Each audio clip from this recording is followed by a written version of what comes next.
Worksheet आपको दिए क्या आज?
हेलो सर, रहने बोलो, एज इट इज रहने बोलो. हाँ.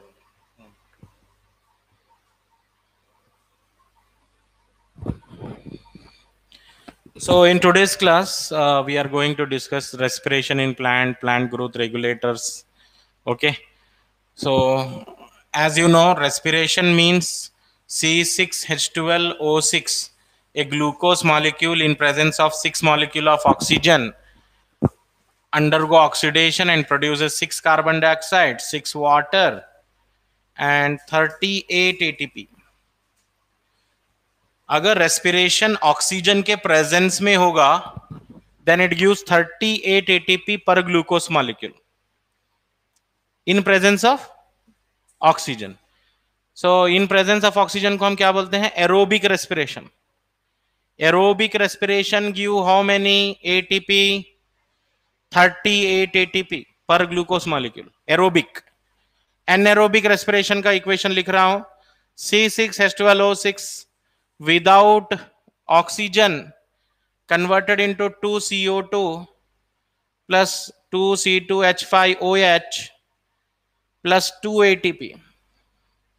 If just 2 ATPs are formed, अगर एक ग्लूकोज से just 2 ATP बन रहे हैं, then it is called what type of respiration? Anaerobic. If 38 ATP are formed, then it is called aerobic. Energy currency of the cell कौन सा है?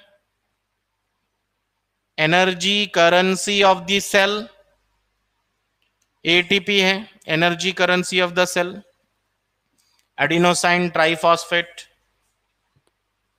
Cell में जो एनर्जी होगी that is ATP, adenosine triphosphate. Adenosine triphosphate मतलब adenine plus phosphate plus phosphate plus phosphate, 3 phosphate होंगे. Adenosine triphosphate. Out of this 3 phosphate, second phosphate and third phosphate के बीच में जो बॉन्ड है, second and third phosphate bond, second and third phosphate bond को बोलते हैं हम energy rich bonds. Energy rich bonds are second. Next,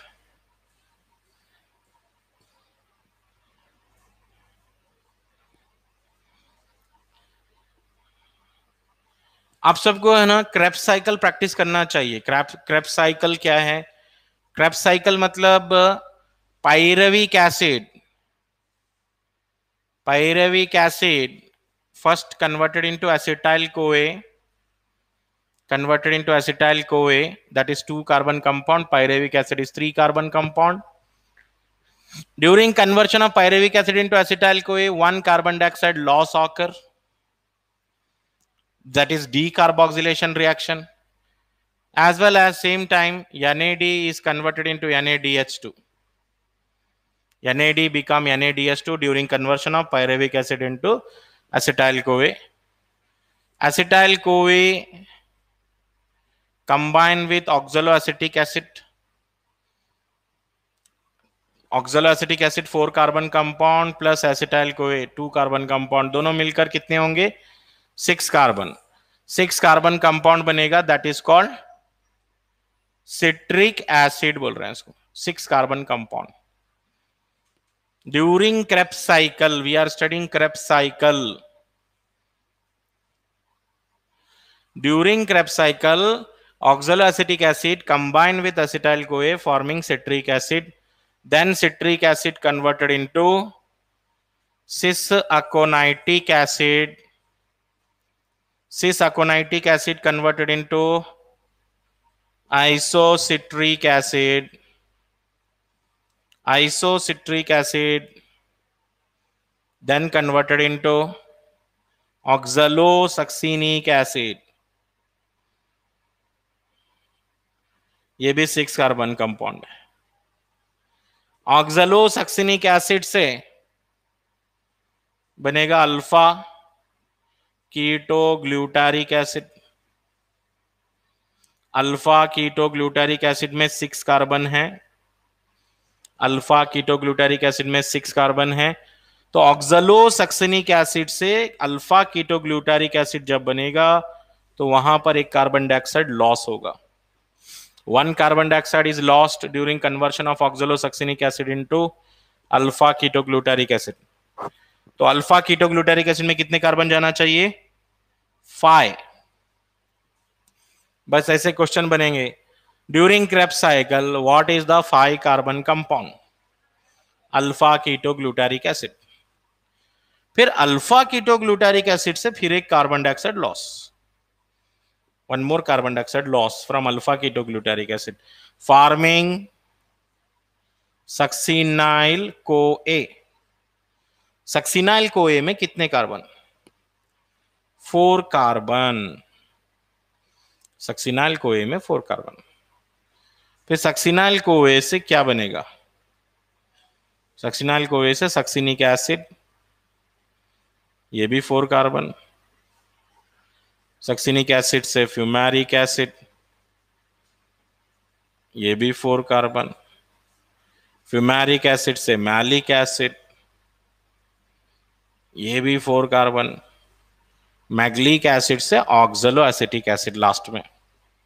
फिर एक बार, so during Krebs cycle is also called citric acid cycle because the first compound formed is citric acid, इसलिए नाम पड़ा इसका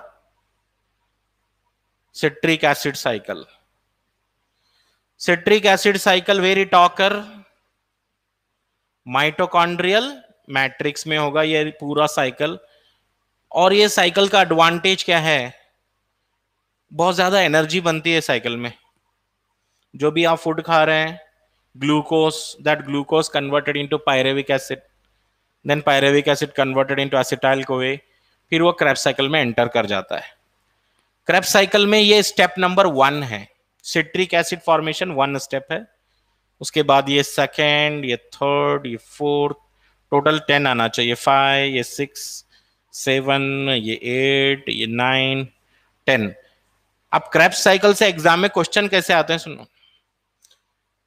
इन क्रेब्स साइकिल स्टेप नंबर 4, 6, 10 कौन कौन से स्टेप, स्टेप नंबर 4, 6, 10।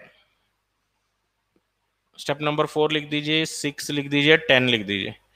ये 4, 6, 10 पे बनेगा NaDH2। 4, 6, 10 पे NaDH2। ये रहा 6, यहां पर एक 4, यहां पे रहा 4 स्टेप पे NAD से NaDH2 बनेगा। स्टेप नंबर 6 यहां पर एक NAD से NaDH2 बनेगा। स्टेप नंबर 10 मतलब यहां पर आ जाइए NAD से NaDH2।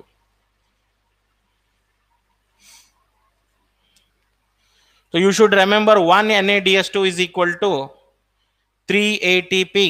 1 NaDH2 is equal to how many ATP 3 ATP। एक NaDH2 3 ATP के बराबर।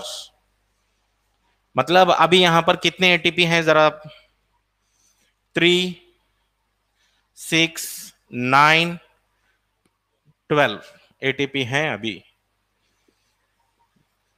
और स्टेप नंबर 8 सक्सिनिक एसिड से फ्यूमेरिक एसिड, स्टेप नंबर 8 पे एक काम और होता है, FADH2 formation. Step number 8 FADH2 formation.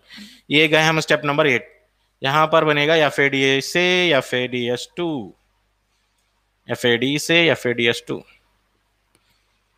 और स्टेप नंबर 7 पे जाइए, GDP से GTP बनेगा, GDP से GTP। GTP is direct source of ATP, 1 GTP equal to 1 ATP। अब क्वेश्चन सुनो कैसे हैं, एग्जाम में क्वेश्चन कैसे आएंगे क्रेब्स साइकिल से। फर्स्ट क्वेश्चन ऐसे हो सकता है, which of the following option is correct sequence of compound in Krebs cycle.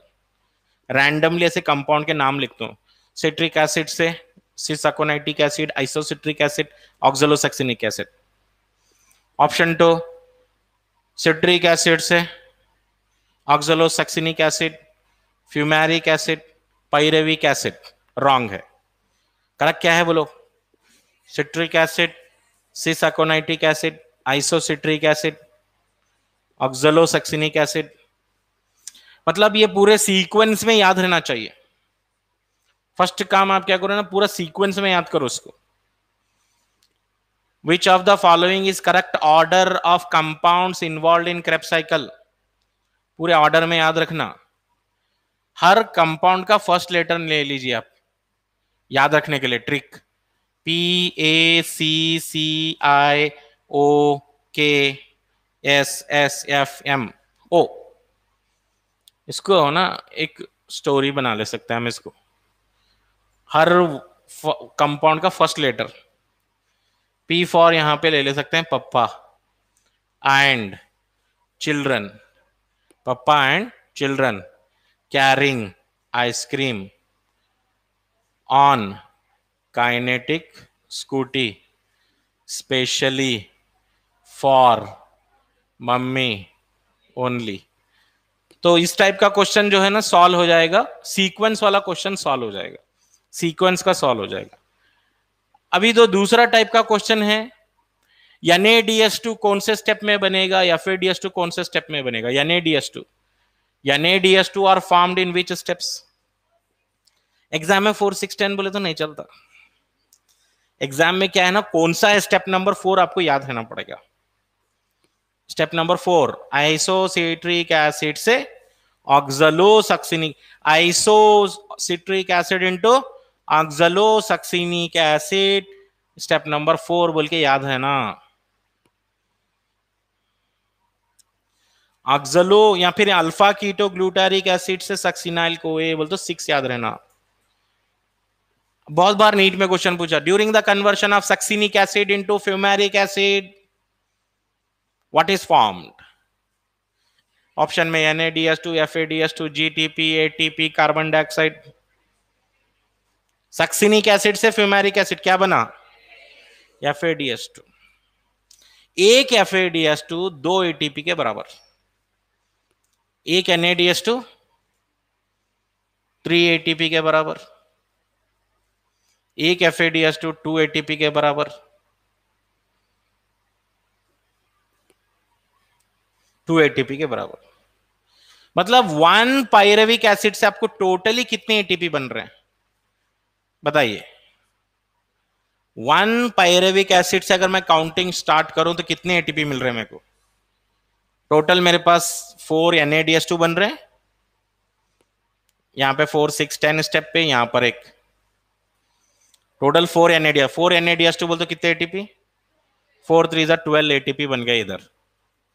और यहां पे एक FADH2 2 ATP, यहां पर कितने हो गए 14 ATP। एक GTP एक ATP के बराबर 15 ATP are form. Yes, GTP को आप ATP भी बोल सकते हैं, कोई प्रॉब्लम नहीं है। GTP equal to ATP 15 ATP। एक पाइरेविक एसिड से 15 ATP मिलेंगे आपको। ये काम करो, विच of the following step in Krebs cycle is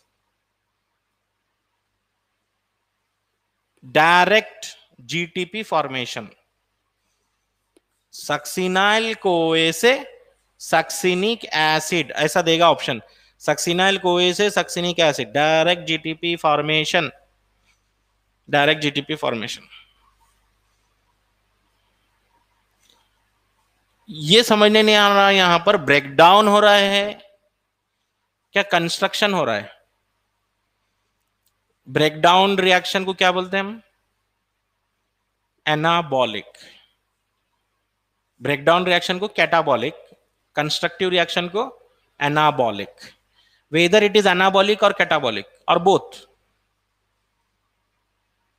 अगर हम ऐसे देख रहे हैं, पायरेविक एसिड से क्या बन रहा है? Acetyl CoA. पायरेविक एसिड से एसिटाइल कोए मतलब ब्रेकडाउन हो गया। 3 कार्बन से 2 कार्बन, ब्रेकडाउन। ब्रेकडाउन को क्या बोलते हैं हम? कैटाबॉलिक। ब्रेकडाउन को कैटाबॉलिक बोलेंगे। और एसिटाइल को ये ऑक्सलो एसिटिक एसिड, ये 4 कार्बन ये 2 कार्बन मिलके 6 कार्बन बना, मतलब एनाबॉलिक हो गया। तो क्रेब्स साइकिल या रेस्पिरेशन क्या है? एनाबॉलिक भी है, कैटाबॉलिक भी है। इसलिए क्या बोलना चाहिए? Respiratory pathways are called amphibolic. Note कर लीजिए, respiratory pathways are amphibolic, respiratory pathways are amphibolic.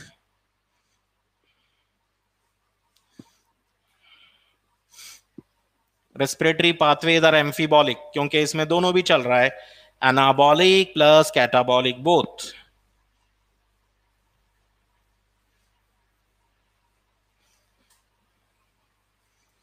अब देखिए,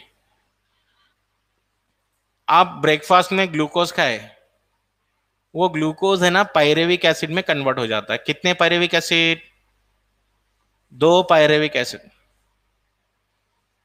एक पायरेविक एसिड में 3 कार्बन और एक पायरेविक एसिड में 3 कार्बन। आपने ग्लूकोज खाया था 6 कार्बन। ग्लूकोज से 2 पायरेविक एसिड बनेंगे और एक पायरेविक एसिड एक क्रेब्स साइकिल में जाएगा और एक पायरेविक एसिड और एक क्रेब्स साइकिल में जाएगा। This is 1 Krebs cycle, this is another Krebs cycle. और अभी अभी कैलकुलेशन करके आ रहे हैं हम, अभी कैलकुलेशन करें ना, एक पायरेविक एसिड से कितने एटीपी? 15, मतलब इधर लिख ले तो 15, इधर लिख ले तो 15, कितने हो गए? 30 एटीपी। और मैं स्टार्टिंग में क्या बोला था? एक ग्लूकोज से कितने एटीपी बोला था मैं? 30 बताया था ना मैं, 38 एटीपी। आप बोलेंगे ये 15 15 30 हो गए, और कहां है 8 एटीपी? तो यहां पर देखो, डायरेक्ट 2 एटीपी बनते हैं during the breakdown of glucose into pyruvic acid. 2 ATP are form directly and 2 NADS2 are form directly. मतलब ये 2 NADS2 is equal to 6 ATP और ये 2 एटीपी मिलाकर 8, 8 प्लस यहां पर 15, यहां पे 15, 38 एटीपी। तो आप बोलेंगे सिर्फ हम ग्लूकोज ही खाना चाहिए sir, only pure glucose, whether we eat only pure glucose? No. हमारे डाइट में क्या है डेली बताइए? आप बोलेंगे हमारे डाइट में ग्लूकोज है, प्रोटीन भी खा रहे हैं हम, फैट भी खा रहे हैं, ऑयल्स लिपिड्स वगैरह। तो अगर आप ग्लूकोज खाएंगे तो पायरेविक एसिड बनेगा, ठीक है?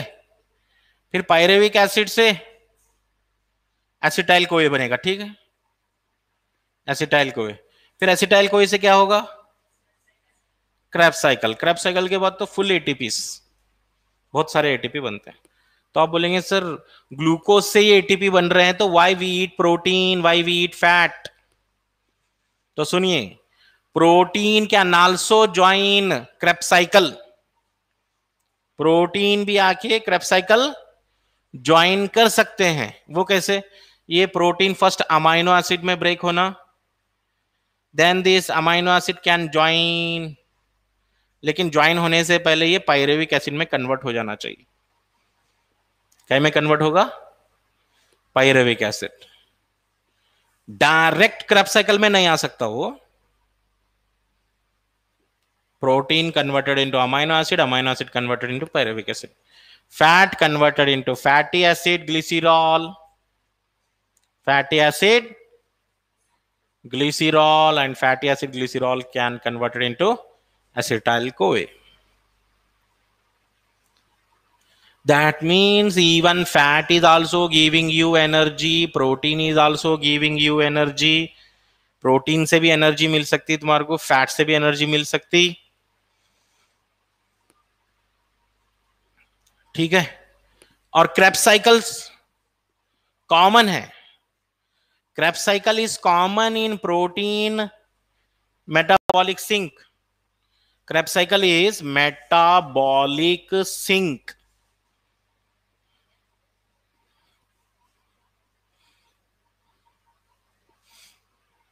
मेटाबॉलिक सिंक बोलेंगे इसको, सिंक।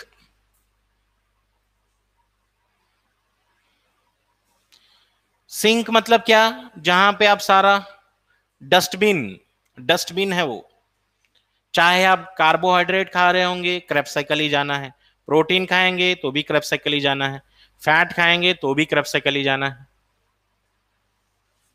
ठीक है। So carbohydrate is Krebs cycle is called metabolic sink because it is responsible for carbohydrate, protein, fat metabolism.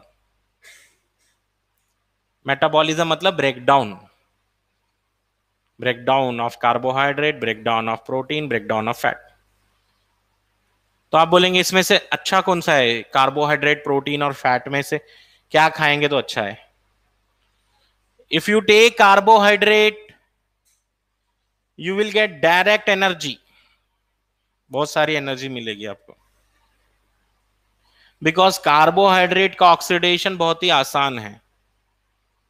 Protein oxidation, fat oxidation is difficult, protein and fat is difficult, okay.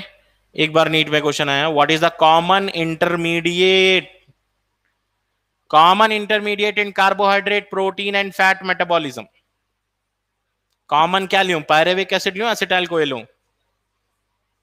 कुछ बच्चे बोलेंगे पायरेविक acid लेंगे, कुछ बच्चे बोलेंगे acetyl CoA, कौन सा लेना? कॉमन क्या बन रहा है, एसिटाइल कोए बन रहा है ना, common intermediate acetyl CoA, it should be acetyl CoA, common intermediate. चाहे आप कार्बोहाइड्रेट लो, प्रोटीन लो, फैट लो, कॉमन इंटरमीडिएट सब में कॉमन क्या है, एसिटाइल कोए इज कॉमन।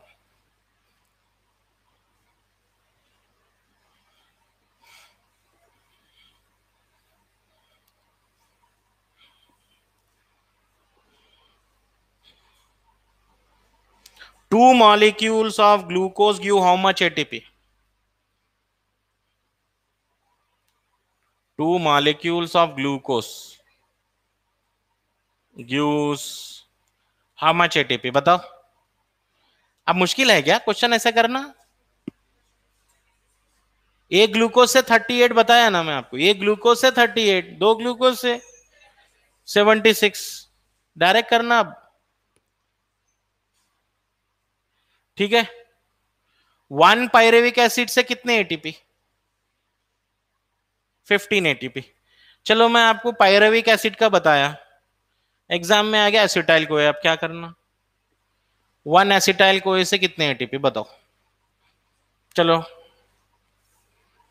देखो क्रेब्स साइकिल में जाके देखो, पायरेविक एसिड से काउंटिंग करा तो मैं 15 एटीपी हुए थे, अगर एसिटाइल कोए से काउंटिंग करूंगा तो कितने एटीपी बनेंगे?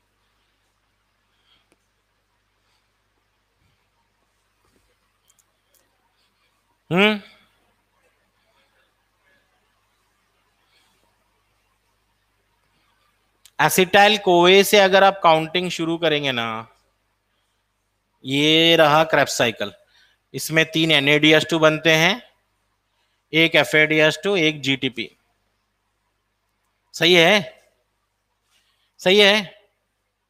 अगर मैं पायरेविक एसिड से स्टार्ट करूंगा तो यहां पर भी एक NADH2 बनेगा, राइट।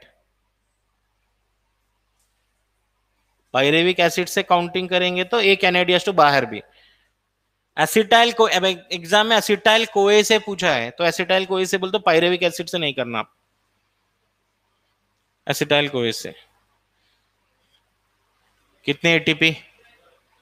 12 एटीपी ना, ये 3 NADH2 9 एटीपी, ये 2 एटीपी, ये 1 एटीपी, तो 12 एटीपी हो गए।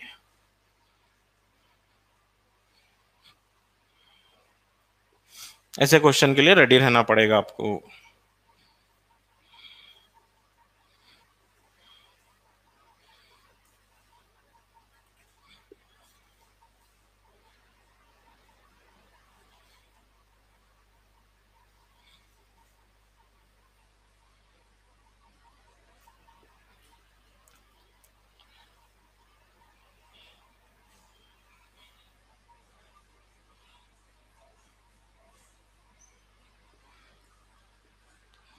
सपोज ग्लूकोज से रेस्पिरेशन स्टार्ट हुआ, बट अनफॉर्चुनेटली पायरेविक एसिड को ऑक्सीजन नहीं मिला। If pyruvic acid is not getting oxygen, then pyruvic acid in presence of yeast converted into carbon dioxide plus ethyl alcohol, carbon dioxide plus ethyl alcohol, glucose converted into pyruvic acid in presence of yeast converted into carbon dioxide plus ethyl alcohol. So alcohol formation को क्या बोलते हैं हम? Fermentation बोलते हैं। ये कब होगा? In absence of oxygen. Oxygen नहीं है तो होगा ये in absence of oxygen. And pyruvic acid in presence of lactic acid bacteria. Lactic acid bacteria के प्रेजेंस में बनेगा लैक्टिक एसिड। Lactic acid. अगर इथाइल अल्कोहल बनेगा तो कार्बन डाइऑक्साइड रिलीज होगा। In the formation of ethyl alcohol what is released? Carbon dioxide is released. In lactic acid fermentation there is no carbon dioxide released. Lactic acid fermentation में क्या carbon dioxide release हुआ? No. Whether alcohol formation involve carbon dioxide formation? Yes. Yeast कितने percentage alcohol बना सकता है? Yeast can produce 13% alcohol. Yeast सिर्फ 13% alcohol बना सकता है। above 13% of alcohol yeast dies, then high percentage of alcohol कैसे बनाते हैं हम? high percentage of alcohol by distillation process. high percentage of alcohol by distillation process. Yeast dies at what percentage of alcohol? 13% of alcohol.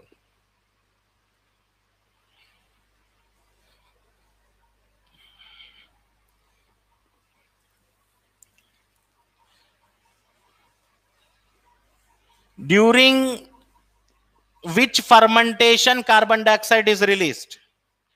कौन से fermentation में carbon dioxide release हुआ था बताइए? इथाइल अल्कोहल फर्मेंटेशन और lactic acid fermentation. Ethyl alcohol fermentation में carbon dioxide release हुआ और लैक्टिक एसिड फर्मेंटेशन में नो कार्बन डाइऑक्साइड रिलीज। याद रहे बात ये। आरक्यू, एक और कॉन्सेप्ट देख लो। आरक्यू क्या है? आरक्यू का मतलब होता है रेस्पिरेटरी कोशेंट। रेस्पिरेटरी कोशेंट बोलते हैं इसको। रेस्पिरेटरी कोशेंट क्या है? RQ is equal to volume of CO2 released by volume of oxygen consumed. मतलब आपने कितना कार्बन डाइऑक्साइड रिलीज किया, कितना ऑक्सीजन कंज्यूम किया, that is RQ. That is RQ. ठीक है, ये आरक्यू है। What is the RQ value of carbohydrate? जैसे ये इक्वेशन है C6H12O6 plus 6 molecule of oxygen gives rise to 6 carbon dioxide plus 6 water plus 38 ATP। तो इसका RQ फाइंड आउट करना है आपको। RQ कैसे फाइंड आउट करेंगे? RQ is equal to volume of carbon dioxide release. कितना कार्बन डाइऑक्साइड रिलीज हुआ? 6। कितना ऑक्सीजन कंज्यूम हुआ? 6। 6/6 1। RQ value for carbohydrate, glucose एक कार्बोहाइड्रेट है। RQ वैल्यू ऑफ कार्बोहाइड्रेट कितना आया? 1 आएगा। RQ value of carbohydrate 1।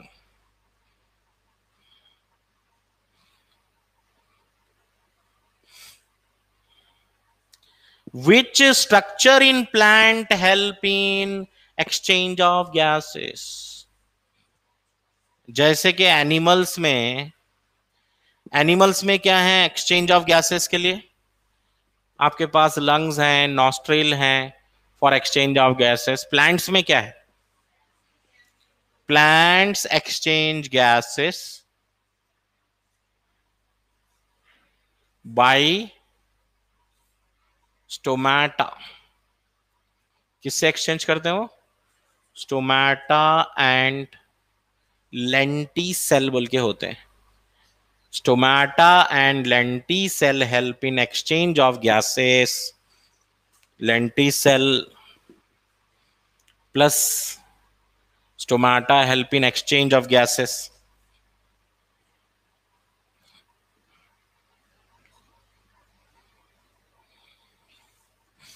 Okay, चलिए मैं अब आपको है ना हार्मोन के फंक्शन याद दिला देता हूं। हार्मोन्स, 5 हार्मोन्स के अगर फंक्शन याद रखेंगे तो एक क्वेश्चन आएगा उसमें से। ग्रोथ टॉपिक में हार्मोन के फंक्शन याद रखना है, सिंपल है। 5 हार्मोन है, 5 ट्रिक्स हैं, बस ट्रिक्स याद रखो, फंक्शन पूरे याद। हार्मोन नंबर 1 कौन सा है? Plant hormone auxin. Auxin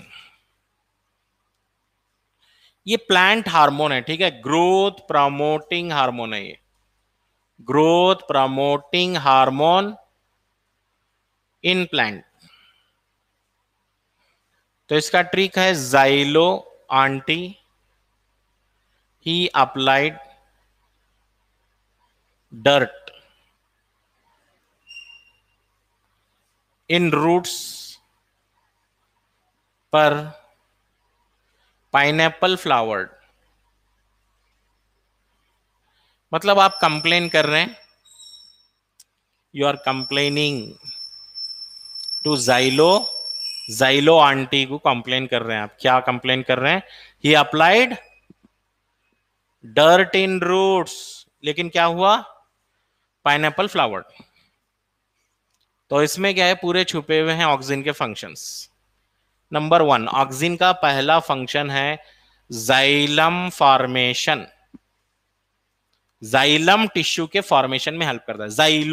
xylem formation, auxin का पहला काम है xylem formation. Anti abscission, anti abscission बोलते हैं, anti abscission of young leaves. Anti abscission किसको बोलते हैं? Usually leaves when they become older, what happens? When the leaves become older, what happens? They fall down, नीचे गिर जाते हैं। Falling को क्या बोलते हैं हम? एब्सिशन। फॉलिंग, लीफ नीचे गिर रहे हैं तो उसको एब्सिशन बोल रहे हैं। एंटी एब्सिशन मतलब एब्सिशन को रोकने वाला। Which hormone prevent abscission? Auxin prevent abscission, anti abscission of young leaves. He, Xylo aunty हो गया, देखो ही से बनेगा herbicide. Herbicide also called weedicide, weed killer. Weed killer मतलब, वीड्स का मतलब है unwanted plants growing in agricultural field. जो अनवांटेड प्लांट्स हैं एग्रीकल्चरल फील्ड में ग्रो हो रहे हैं उसको कैसे रिमूव करेंगे हम? तो आप बोलेंगे मैन्युअली रिमूव करेंगे, जाके काम करेंगे वहां पे, प्लांट कट करेंगे, सो वो बहुत ज्यादा टाइम लगेगा, है ना, फार्मर्स को बहुत ज्यादा टाइम लगेगा।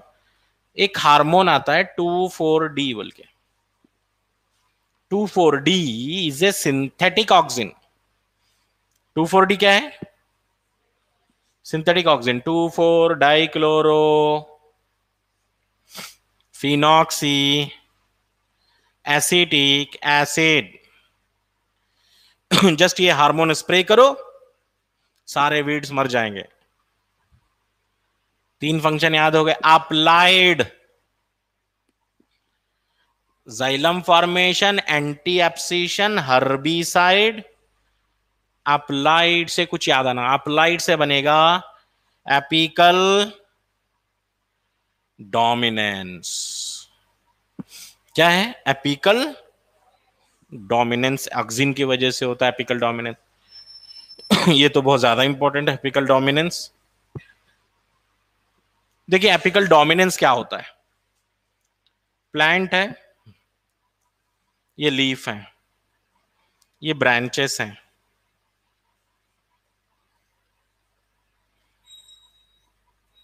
यहां पर सबसे ऊपर है एपिकल बड, और ये नीचे जो ब्रांचेस हैं इनको क्या बोलेंगे? एक्सिलरी बड। स्टेम के साइड में जो ब्रांचेस होंगे एक्सिलरी बड, सबसे ऊपर जो रहेगा apical bud. Apical bud is just like elder brother, बड़ा भाई, और ये एक्सिलरी बड क्या है? छोटे भाई साइड में। Who is growing faster? Who is growing faster? Apical bud grow faster और एक्सिलरी बड ग्रो फास्टर। हाँ, प्लांट की हाइट ज्यादा होती है या ब्रांचेस का लेंथ ज्यादा होता है?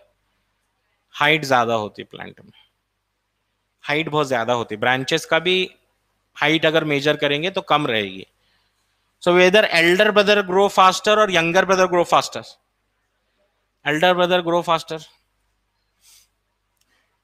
तो यहां पे क्या कर रहा है? Apical bud suppress the growth of axillary bud. Why axillary bud are growing slowly? Because of apical bud.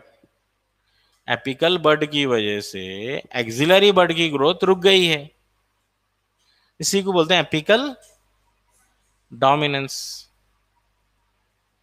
Apical dominance. घर पे किसका डोमिनेंस है? बड़े भाई का, छोटे भाई का? बड़े भाई का डोमिनेंस है, तो ये एपिकल डोमिनेंस है। क्या होता है एपिकल डोमिनेंस? एपिकल बर्ड क्या करता है? Suppress the growth of axillary bud. Apical bud suppress the growth of axillary bud, this is called apical dominance.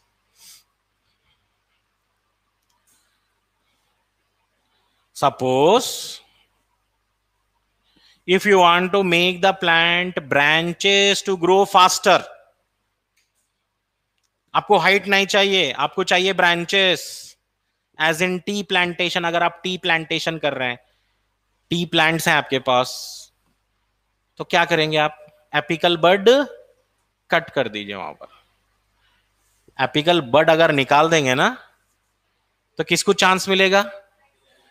Axillary बड को ग्रो होने का चांस मिलेगा, and they will grow faster. और जितना fast grow होंगे उतने ज्यादा ब्रांचेस आएंगे, उतने ज्यादा लीव्स आएंगे। टी प्लांट में हाइट इंपॉर्टेंट है या लीव्स इंपॉर्टेंट है? लीव्स इंपॉर्टेंट है, तो लीफ ले लो। जाइलो हो गया, आंटी हो गया, ही हो गया, अप्लाइड हो गया, एपिकल डोमिनेंस। 4 हो गए फंक्शन।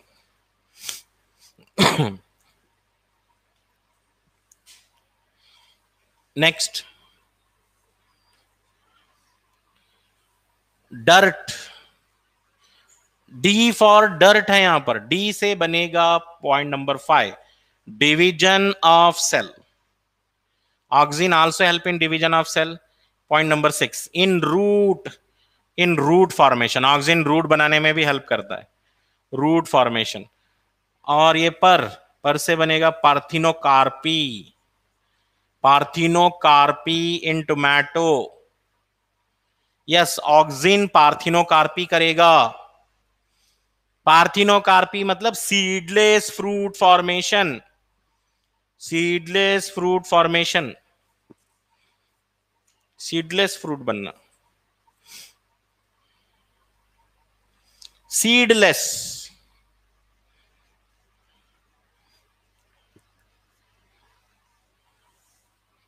स्पेशली ह्यूमंस को पसंद नहीं आते हैं ना टोमेटो के सीड्स, और किसके सीड, कस्टर्ड एप्पल के सीड्स, है ना। Usually we don't like seeds in watermelon, है ना, सारा का सारा फ्रूट है ना, फ्लैशी पार्ट। तो यूजुअली पार्थिनोकार्पी है ना, ऑक्सिन से कर सकते हैं आप। ऑक्सिन अगर आप स्प्रे करेंगे तो you will gate watermelon without seeds, tomato without seeds, custard Apple without seeds. ठीक है, फिर मजे ही मजे हैं, सीड ही नहीं है, निकालने का टेंशन ही नहीं है। तो ये पार्थिनोकार्पी हो गया। नेक्स्ट और क्या है ऑक्सिन का function? Pineapple flowering. Auxin also help in pineapple flowering. Pineapple की फ्लावरिंग में भी हेल्प करता है ऑक्सिन।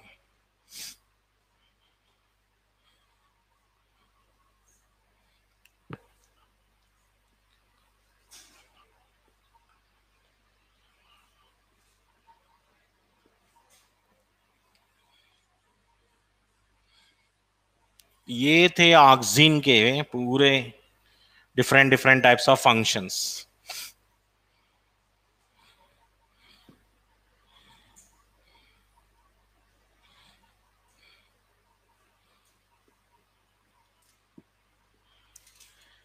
अब मेरे पास सपोज एक डार्फ प्लांट है, डॉर्फ प्लांट है, छोटा सा प्लांट है, डॉर्फ प्लांट है। मैं इसको बनाना चाह रहा हूं टॉल। जस्ट वन डे में इतना टॉल हो जाना है, पॉसिबल है? ह्यूमन में तो नहीं कर सकते ऐसा, प्लांट में कर सकते हैं हम। डार्फ प्लांट को टॉल प्लांट बना सकते हैं बाय स्प्रेइंग जिब्बरलिन्स। क्या स्प्रे करके? जिब्बरलिन बोल के सेकेंड ग्रुप ऑफ हार्मोनशिप, ऑक्सिन के बाद, ऑक्सिन के बाद आ रहा है gibberellin. Gibberellin help in bolting, gibberellin help in bolting. What is mean by bolting? conversion of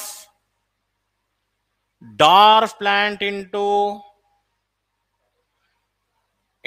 tall plant। Dwarf plant से टॉल बना ले सकते हैं आप just by spraying gibberellin. Dwarf plant से टॉल, ये प्रोसेस को हम बोलते हैं बोल्टिंग। और कभी कभी बोल्टिंग इतना इंपॉर्टेंट हो जाता है, प्रोडक्टिविटी एनहांस हो जाती है। In which plant height is very important? बताइए।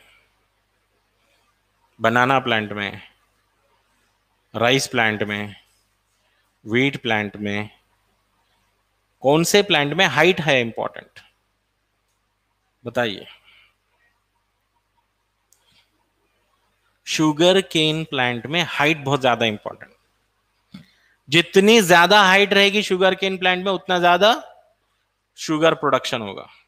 सो gibberellin hormone finds very important application in which plant? Sugar cane plant. अब जिब्बरलिन के फंक्शन याद रखने के लिए बेस्ट मेथड, एक फंक्शन तो बता दिया मैं जिब्बरलिन का, क्या है बोलो? बोल्टिंग। क्या है bolting? Conversion of dark plant into tall plant by spraying gibberellin. अब मुझे याद करना है जिब्बरलिन के फंक्शंस। जिब्बरलिन GA3 एक जेनेटिकली डार्फ गब्बर है,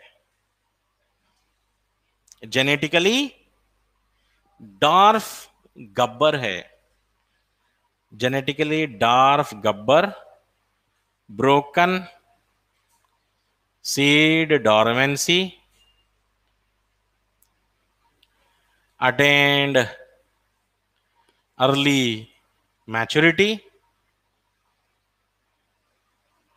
improved shape in apple, grapes, sugarcane.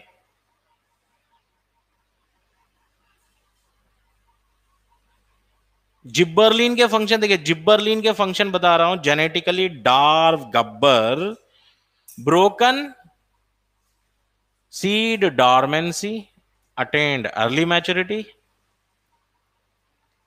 Improved shape in apple, grape, sugar cane. ये फंक्शन है पूरे पूरे फंक्शन यहीं आ गए, लिखने की भी जरूरत नहीं है दर्स में। जेनेटिकली डार्क प्लांट को टॉल बना सकते हैं, number 1 function. Genetically dark plant converted into tall plant by which process? Bolting. Broken seed dormancy, that means non germinating seed को जर्मिनेटिंग सीड में कन्वर्ट कर सकते हैं आप। You can convert any non germinating seed into germinating seed by spraying gibberellin. Attained early maturity. Whether plants attain maturity? Yes. जब plant flower produce करना शुरू करते हैं तो उसको बोलते हैं मैच्योरिटी। जब प्लांट्स में फ्लावर आ जाते हैं तो मैच्योरिटी आ जाती है। तो जिब्बरलिन स्प्रे करने से जल्दी फ्लावर आएंगे, जल्दी फ्रूट आएंगे, तो अर्ली मैच्योरिटी बोले उसको। And this gibberellin also improve shape in apple. Apple का साइज शेप इंक्रीज कर सकते हैं, ग्रेप का से साइज शेप इंक्रीज कर सकते हैं, शुगर केन में भी कर सकते हैं। सब एक एक फंक्शन है, 1 2 3 4 5 6 फंक्शन छुपे हुए हैं यहां पर जिब्बरलिन के एक ही लाइन में।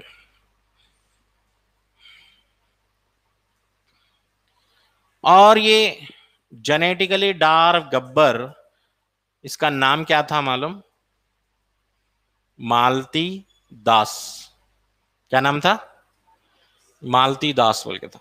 इससे और एक फंक्शन याद हो गया, gibberellin also help in malting process.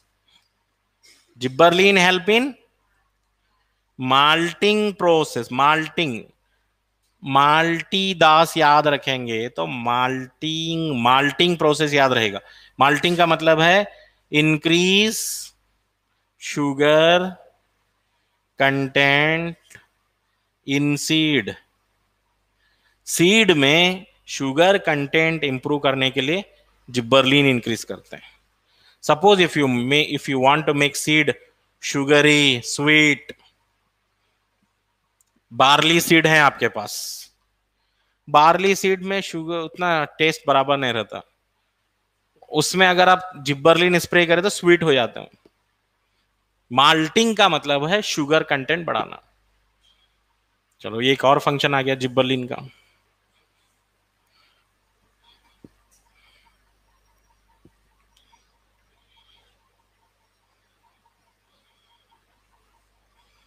सो आपको अब याद रहना चाहिए कि कौन सा हार्मोन यूज करते हैं हम बोल्टिंग में, जाइलम फॉर्मेशन में। Xylem formation, auxin, division of cell, auxin, anti abscission, auxin, malting, bolting, gibberellin. ऐसे याद रहना चाहिए। Which hormone increases productivity in sugarcane? जिब्बरलिन।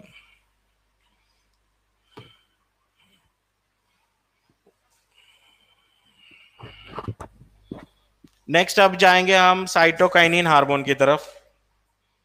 Cytokinin hormone,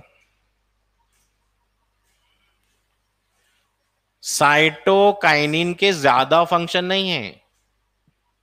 cytokinin को हम इसको और एक नाम से पुकारते हैं, kinetin. Kinetin.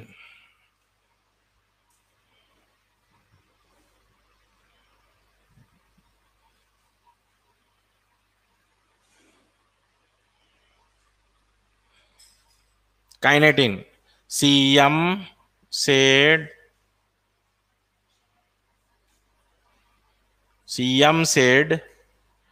Ticket collection advances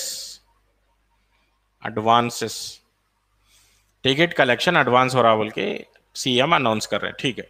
तो इससे याद रहेगा हमारे को, C for cell division, chloroplast formation, chlorophyll formation,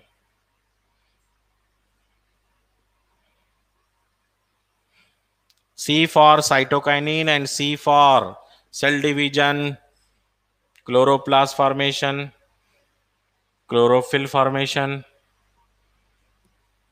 and second one M for morphogenesis. morphogenesis का मतलब क्या है? morphogenesis का मतलब है रूट फॉर्मेशन,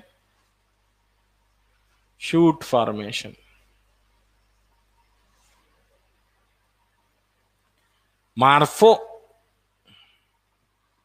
मार्फो का मतलब है plant part formation. So 2 hormones are helping for plant parts formation. Root बनाने के लिए क्या चाहिए था? ऑक्सिन। शूट फॉर्मेशन के लिए क्या चाहिए?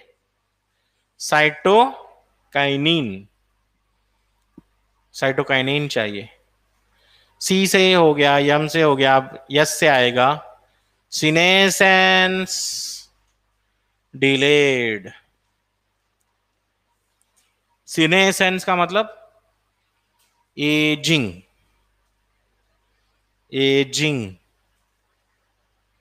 सीनेसेंस का मतलब एजिंग। ऐसा कोई हार्मोन है क्या एनिमल्स में, ह्यूमन में, जो एजिंग प्रोसेस को स्लो कर देता है? नहीं है ऐसा। प्लांट्स में है।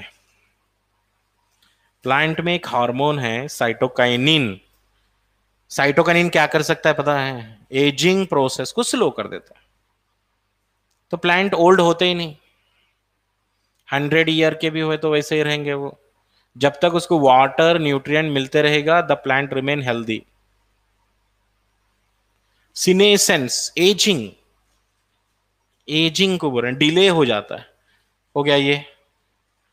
टी और सी का मतलब है टिश्यू कल्चर में यूज करते हैं इसको। Tissue culture, cytokinin hormone used in tissue culture. टीकेट का जो टी है, टिश्यू कल्चर में यूज करते हैं। और last one more, overcome apical dominance.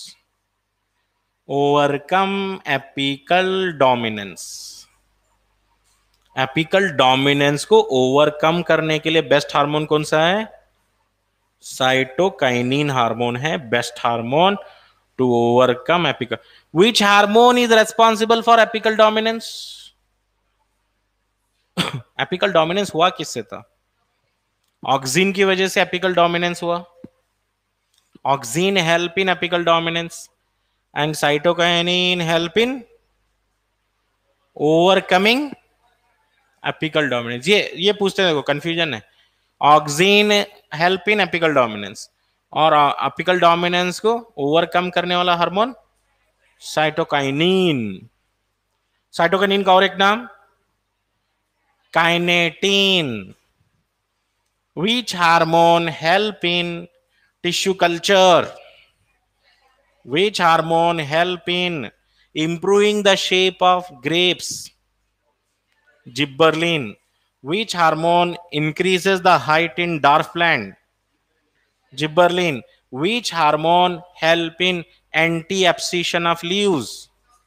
Auxin. बस अगर मिक्सअप नहीं हो रहे फंक्शंस तो आप आंसर कर सकते हैं एग्जाम में। नेक्स्ट और एक हार्मोन पढ़ना है, इथिलीन। थर्ड हार्मोन के बारे में बता रहा हूं मैं, इथिलीन के बारे में। इथिलीन हार्मोन का एक्सपीरियंस हम सब करे हैं। गैसियस हार्मोन है ये ethylene hormone. It is release from the ripening fruits. Ripening fruits, fruits ripen होते हैं, राइपन फ्रूट से एक है ना गैसियस हार्मोन निकलता है, उसको बोलते हैं ethylene. Okay, suppose if you have 2 ripened mangoes and 5 unripened mangoes, 2 ripened mangoes हैं, पक गए हो पूरे अच्छे से, और 5 जो है अनराइपेन मैंगोज हैं आपके पास, अनराइपेन ग्रीन कलर के। So how to accelerate the process of ripening, ripening को कैसे फास्ट करेंगे आप फ्रूट्स में? राइपेन फ्रूट्स, अनराइपेन फ्रूट्स को दोनों को एक पॉलिथीन बॉक्स में बंद कर दीजिए, पॉलिथीन बैग में। जो राइपेन फ्रूट्स होते हैं उससे गैसियस हार्मोन निकलेगा ethylene, and ethylene help in ripening of fruits, and ethylene increases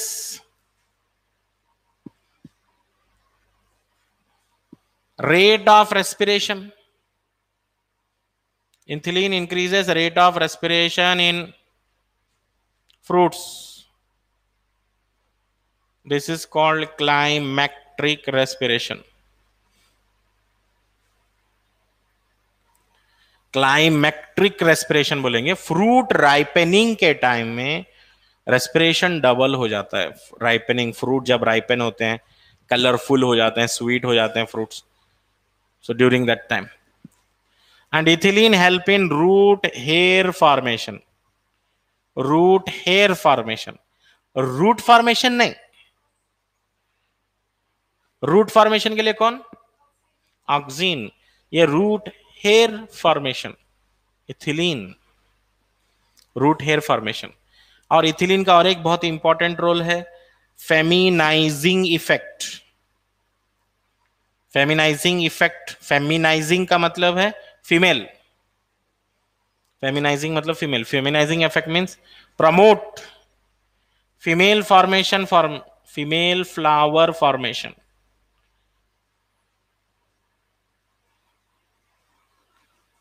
So whether male flowers are productive or female flowers are productive, हाँ, फ्रूट कहां पे बनता है, मेल फ्लावर पे या फीमेल फ्लावर पे? फ्रूट कहां पे बनता है बता दो? फीमेल फ्लावर पे फ्रूट बनता है, मेल पे फ्रूट नहीं बन सकता। Ovary is a part of female flower and female flower promote flowering process बोल सकते हैं आप।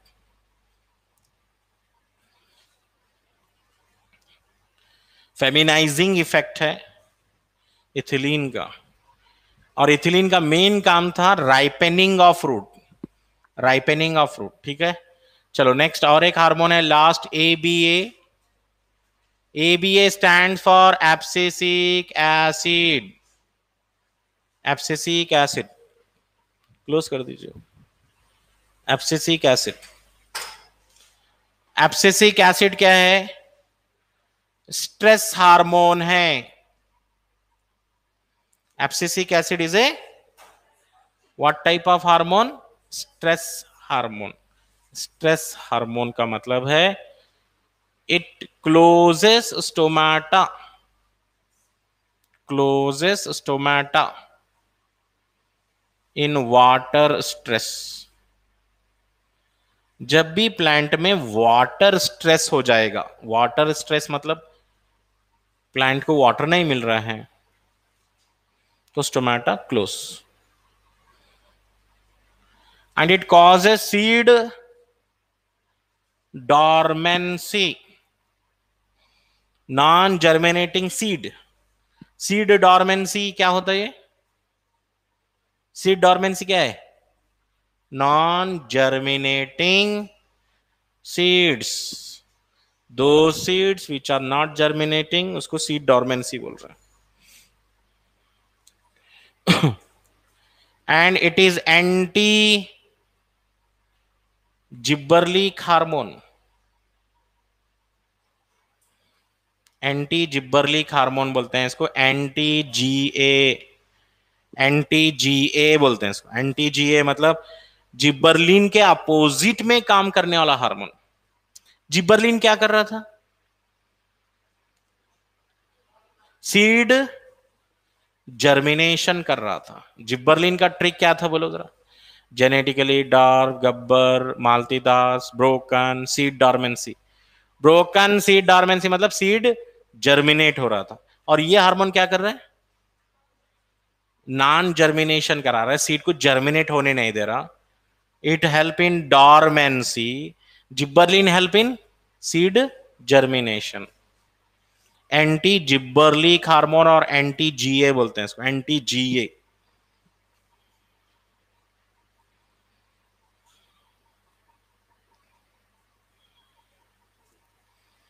और फोर्थ फंक्शन सुनिए, एब्सिसिक एसिड, शॉर्ट में लिखते हैं ABA, are derived from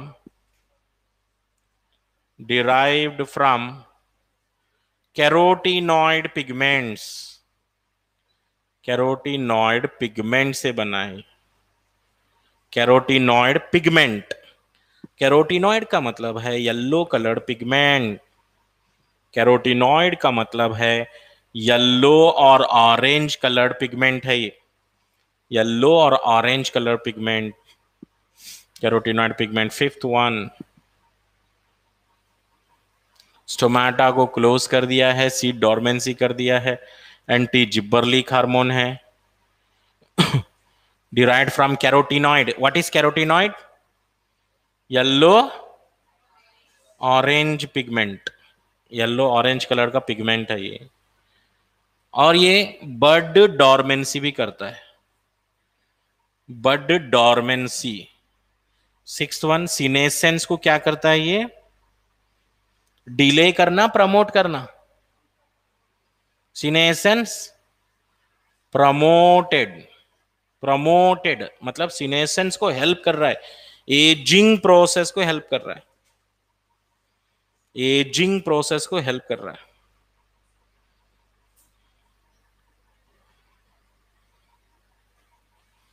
ageing process को हेल्प कर रहा है।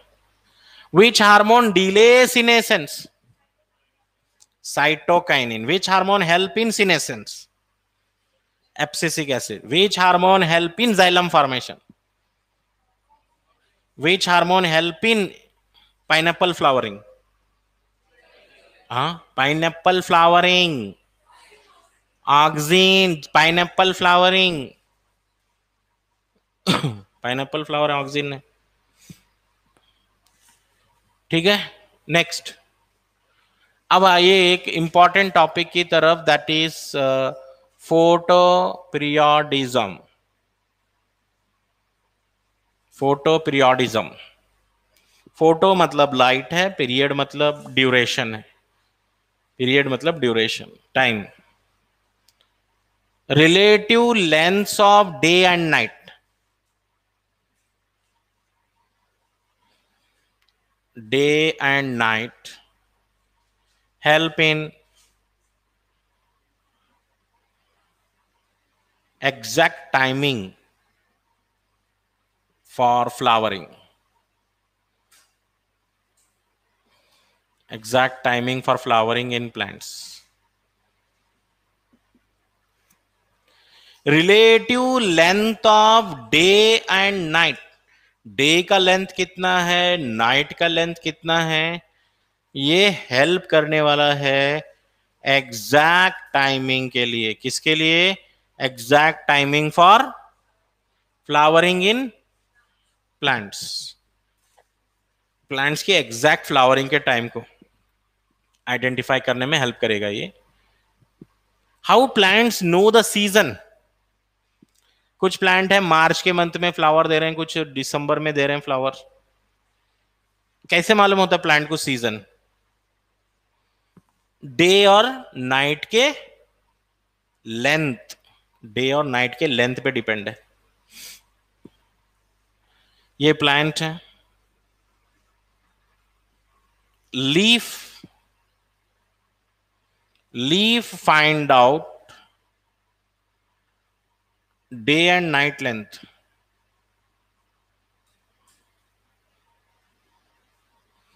Who find out day and night length? Leaf.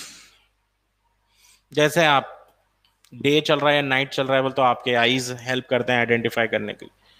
आपकी वॉच हेल्प करती है। तो ऐसे ये लीफ, प्लांट के अंदर लीफ है, वो आइडेंटिफाई करते हैं day and night length for identifying flowering time.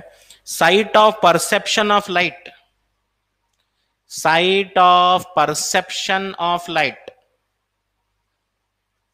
मतलब डे चल रहा है या नाइट चल रहा है ये मालूम करने के लिए कौन सा ऑर्गन है प्लांट में? लीफ है। Site of perception of light.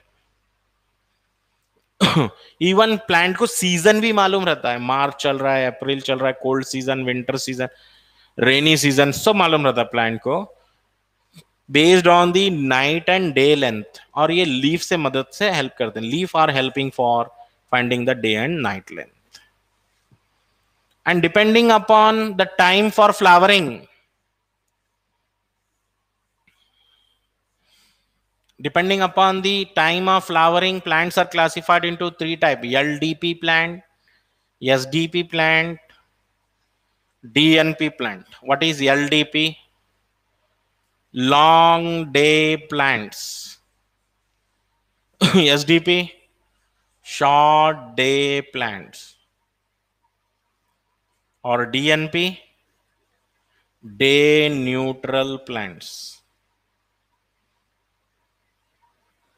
Day neutral plants.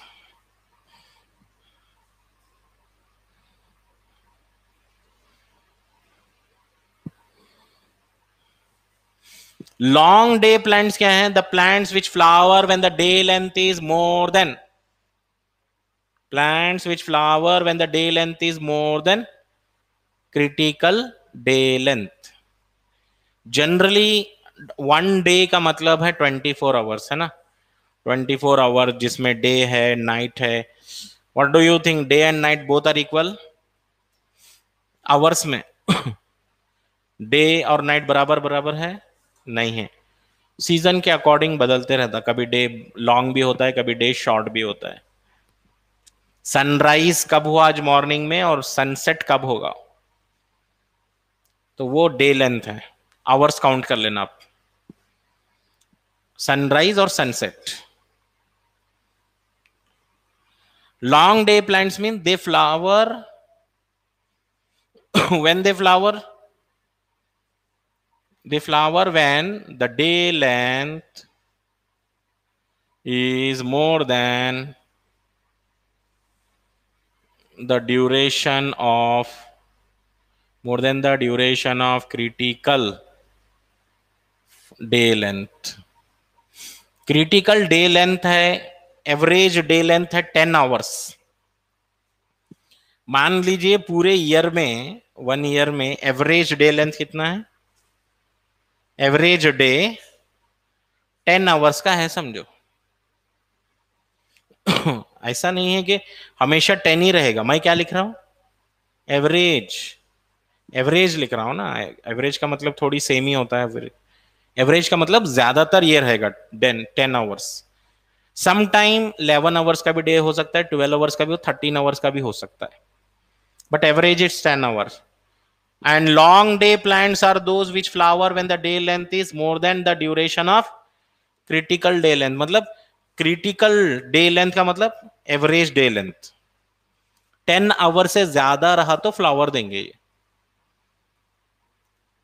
और शॉर्ट डे प्लांट्स का मतलब 10 आवर से कम रहना चाहिए। लॉन्ग नाइट चाहिए, long nights, short days. They flower when the day length is shorter than the duration of critical day length। ये SDP short day plants हो गए। दे रिक्वायर लॉन्ग नाइट्स, ये भी याद रख सकें, लॉन्गर नाइट्स। और डे न्यूट्रल प्लांट का मतलब है फ्लावर इन एनी सीजन, कौन से भी सीजन में फ्लावर देंगे ये। Flower in any season, day neutral plant, कौन से भी सीजन में फ्लावर ले लो।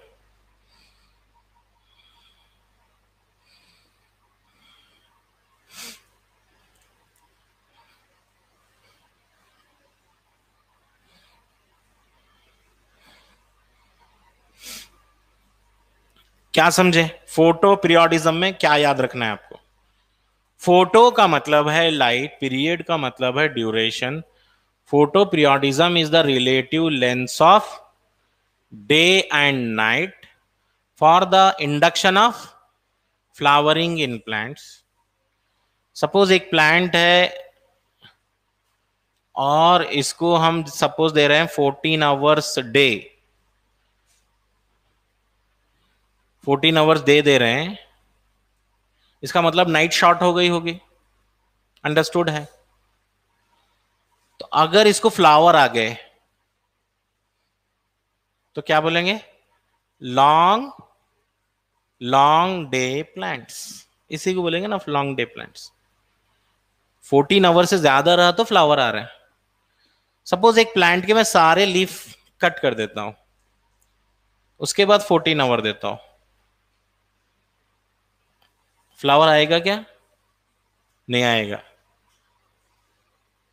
10 आवर्स देंगे तो भी फ्लावर नहीं आएंगे।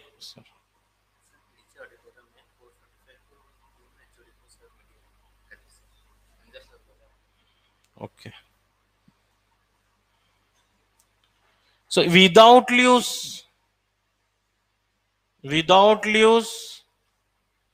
no flowering, लीव्स नहीं है तो फ्लावरिंग ही नहीं है, नो लीव्स नो फ्लावरिंग। हाँ, लीफ रहेंगे तो एटलीस्ट फ्लावर तो आएंगे, because site of perception of light is leaf, site of perception क्या है? लीफ है। एक और कॉन्सेप्ट है वर्नलाइजेशन बोल के। वर्नलाइजेशन क्या है? सीड लेना है, 4 डिग्री सेल्सियस पे रखना है, 4 डिग्री सेल्सियस में रखना है 15 डेज के लिए। तो क्या होगा? सीड बहुत ही जल्दी जर्मिनेट होगा और फ्लावर आ जाएंगे। देखिए, यूजुअली सीड लगाते हैं हम, लगा के 1 ईयर वेट करते हैं फ्लावर का, लेकिन यहां पे क्या हो रहा? Take the seed, give 4 degree Celsius treatment for 15 days, immediate germination and flower. Qualitative and quantitative, yes, cold treatment, qualitative and quantitative cold treatment given to the seeds, qualitative and quantitative cold treatment given to the seeds for flowering, is called vernalization. Qualitative भी है, 4 degree देना, 4 degree से आप ज्यादा भी नहीं देना है, कम भी नहीं देना है, क्वालिटी इसको बोलते। क्वांटिटी मतलब 15 डेज के लिए देना, ये है वर्नलाइजेशन। ठीक है, तो इतना पढ़ के आइए, नोट्स ज्यादा लॉन्ग हैं ये टॉपिक के, इतना रिवाइज कर लेके आइए। टुमारो